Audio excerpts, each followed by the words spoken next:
Guys పొద్దున్నే లేవగానే ఒక మెడికల్ మిరాకిల్ చూసాను అనమాట. హాస్టల్ ఇలా ఖాళీగా ఉన్న వాషింగ్ మిషన్ చూసి ఏంటిది కళ నిజం అనుకున్నా.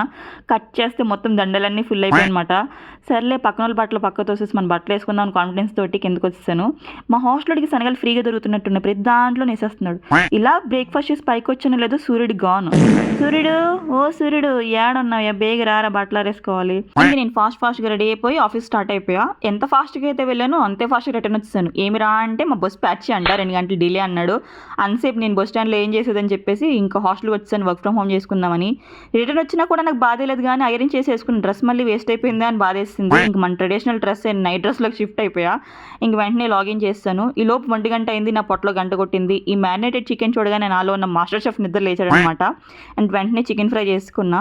ఇది మా హాస్టల్లో పెట్టిన పచ్చడి, నాకేంటో గుర్తులేదు. అండ్ సాంబార్ మాట, పప్పును మామూలుగా వాడడం ఓడు, అండ్ చికెన్ మన బాయిల్డ్ అయ్యి సమ్ సలాడ్ అనమాట. మన వండిన చికెన్ మీద కొంచెం లెమన్ స్క్వీజ్ చేసుకుని అలా ఒక పీస్ తింటే ఉంది మరి. నాకు ఒక్కోసారి అనిపిస్తుంది నేను మాస్టర్ షెఫ్కి వెళ్ళిపోతే బెటర్ ఏమో అని చెప్పేసి నా టాలెంట్ నేనే తొక్కేసుకుంటున్నాను. ఈవినింగ్ స్నాక్స్ లాగా some boil sweet potato and some pomegranates తిన్నాను. ఈలోపు మళ్ళీ ల్యాప్టాప్ తీసుకుని సేపు వాయించాను. ఇంకా డిన్నర్ టైం అయింది. ఇది మా హాస్టల్లో పెట్టిన కళాఖండం అన్నమాట. ఇది ఫ్లేవర్డ్ రైస్ అనుకోవాలి తెలియదు, పుష్పన్నం అనుకోవాలి తెలియదు, బిర్యానీ అనుకోవాలి తెలియదు. వెతగ్గా 2 మరాఠీ మొగ్గలు దొరికాయి. ఇంకేం దొరుకుతాయి వెతికాను, ఇంకేం దొరకలేదు. That's all for today guys, and don't forget to subscribe our channel.